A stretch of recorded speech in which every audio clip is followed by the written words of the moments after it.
Netflix is intentionally killing some of its best shows, and they want you to think it is your fault. Over the next 10 minutes, we are going to look at the secret mathematical formula they use to delete million-dollar projects and the hidden rule that gives your favorite show exactly 28 days to survive.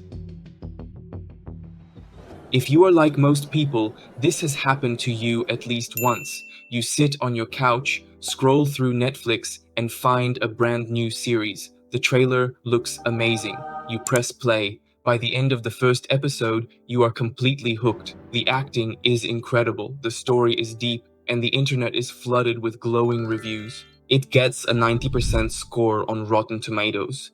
You fall in love with the characters, finish the season, and immediately start excited conversations with your friends about what will happen in season 2. And then, a few weeks later, you are scrolling through social media and a devastating headline pops up. Netflix cancels the show after just one single season. It feels like a punch in the gut. It makes absolutely no sense. If a show is objectively good, and if millions of people are actively talking about it online, why would a massive media company spend $50 or $100 million to build a beautiful story just to throw it directly into the trash can? For years, internet forums like Reddit, TikTok, and X have been absolutely furious at Netflix. People leave thousands of angry comments. They claim that Netflix has the attention span of a goldfish. They say the executives do not care about art, that they have no respect for the viewers, or that they are simply making stupid business decisions. But here is the hard truth you need to hear. Netflix is not stupid. In fact, they are run by some of the most brilliant, ruthless mathematicians, data scientists, and engineers on the planet. They do not make mistakes by accident. Every single time Netflix brutally murders a great show, they are following a hidden, cold-blooded algorithm. And at the absolute center of this equation is a secret metric that completely decides the life or death of every single project. It is called the 28-day rule. By the end of this video, you will understand the exact terrifying mathematics behind why Netflix is killing its own best content, and why, from a pure business perspective, their cruel formula actually makes perfect sense. To truly understand why Netflix acts so crazy today, we first have to take a quick trip back in time to understand how television used to work before streaming existed. Back in the day, cable TV channels and networks like HBO or Fox cared about one massive metric: live viewership. Let's say a new episode of a popular show aired at 8 p.m. on a Tuesday night. If 5 million people sat down on their couches at exactly 8 p.m. and tuned their TVs to that specific channel, that show was considered a monstrous success. Why?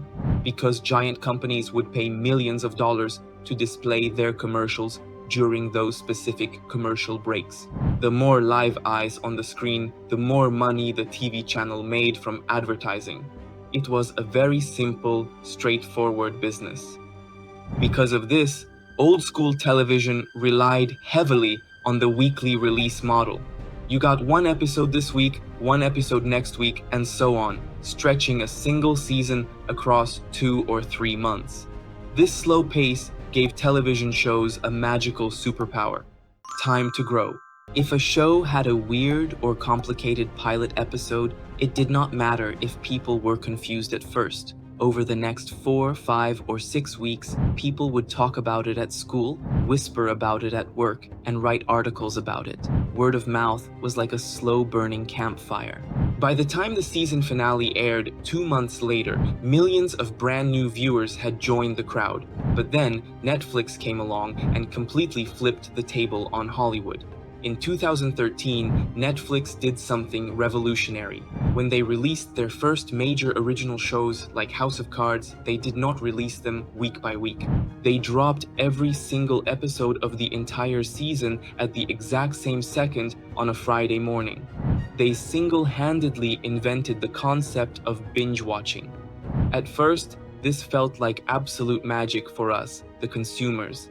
No more waiting an entire week just to see a cliffhanger resolved. No more annoying commercials interrupting the story.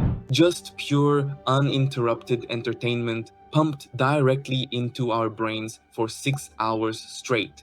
But by changing how we watch television, Netflix completely shattered the financial rules of the entertainment industry. You see, Netflix does not have advertisers.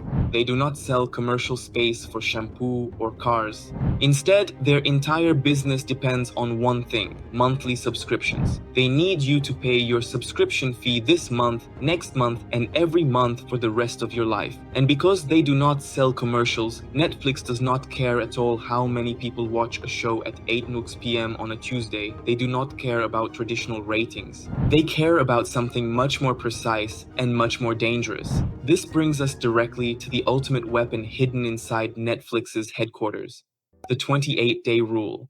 The moment a brand new show launches on the Netflix homepage, an invisible digital countdown timer starts ticking in the background. Netflix gives every single original project exactly 28 days, 4 precise weeks, to prove that it deserves to stay alive. Now, a lot of people think that Netflix just looks at the overall numbers. They think executives just count how many millions of people clicked the play button during that first month. If the number is high, the show stays. If the number is low, the show goes. But that is a massive misconception. Netflix does not actually care how many people start watching a show. They care almost exclusively about how many people finish it. In the world of high-level data science, this metric is called the completion rate. Let us break this down into a super simple example so you can see exactly how this math works. Imagine Netflix spends $100 million to produce a massive, beautiful sci-fi series with incredible special effects. On the very first weekend, the show explodes. 10 million different users across the globe click play on episode 1. On the surface, it looks like a viral sensation. But inside Netflix, the data scientists are not celebrating yet. They watch the numbers over the next 4 weeks, and they notice a tragic pattern. Out of those 10 million people who started the show, 4 million of them turn it off halfway through episode 2 because they got slightly distracted or bored. Another 2 million people drop off by episode 5. By the time the season finale finishes, only 3 million people out of the original 10 million actually watched the entire show from start to finish within that crucial 28-day window. This means the show has a completion rate of just 30%. And to a Netflix executive, a 30% completion rate is an absolute unmitigated disaster. Why does Netflix hate a low completion rate so much? Because their advanced data models show a very clear psychological pattern. If a viewer does not finish season 1 of a show within the first 28 days, the chances of them showing up to watch season 2 are almost zero. If it took a subscriber 3 entire months just to drag themselves through 8 episodes of a series, they are clearly not passionate about it. They are not obsessed. They are not going to keep maintaining their monthly Netflix subscription just to wait for more episodes of that specific show. Let us look at a real-world tragedy that perfectly proves this point. The mystery sci-fi series 1899. This show was created by the exact same geniuses behind the German hit series Dark, which is widely considered one of the greatest sci-fi shows ever made. 1899 had an enormous budget, incredible production quality, and when it dropped, it spent weeks sitting comfortably in the Netflix global top 10 list. Millions of hours were streamed, yet Netflix cancelled it, leaving the story completely unfinished on a massive cliffhanger. Fans were outraged.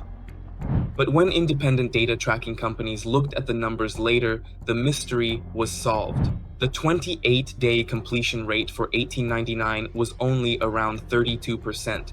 People clicked on it because it looked cool and mysterious, but the plot was so slow and complicated that the vast majority of viewers stopped watching after a few episodes. They did not finish the season within the 4-week deadline. Therefore, the algorithm marked it as a failure. Now, compare that to a show like Heartstopper or the global phenomenon Squid Game. Those shows did not just have high viewership numbers, their completion rates were way over 50 or 60%. People did not just watch them, they binged the entire story in a single weekend. When half of the audience stays until the very last second of the credits, Netflix knows they have a passionate fan base that will stay subscribed for years just to see what happens next. To survive the brutal Netflix chopping block, a show needs a completion rate of at least 50%. If less than half of your audience makes it to the finale within 28 days, your show is effectively dead on arrival. But this raises another major question. Why can't Netflix just be nice? Why can't they just keep making a cult favorite show for the smaller, passionate group of fans who did finish it? Why do they have to completely wipe it out? This brings us to the second pillar of Netflix's cold-blooded math, the escalating cost of television. When a media company creates season 1 of a brand new show, it is undeniably expensive. They have to build physical sets from scratch, design custom costumes, invest in special effects, and spend millions on marketing to let the world know the show even exists. But here is the secret about Hollywood. Making season 2 and season 3 gets drastically exponentially more expensive. When a show finishes its first season and becomes even moderately successful, the actors, the directors, the showrunners, and the writers all gain massive leverage. Their agents step in and demand huge pay raises for the upcoming seasons. Everyone wants a bigger piece of the pie. And if you truly want to save your next favorite show from being erased forever, well, you better go group text all your friends, family, and classmates and tell them they need to finish the entire season before the 28-day clock hits absolute zero. If you learned something new today and want to understand more about how the media world actually operates behind the scenes, make sure to hit that like button and subscribe to the channel. Before you go, leave a comment down below and let me know, which cancelled Netflix show are you still heartbroken about? Thank you for watching, and I will see you in the next video.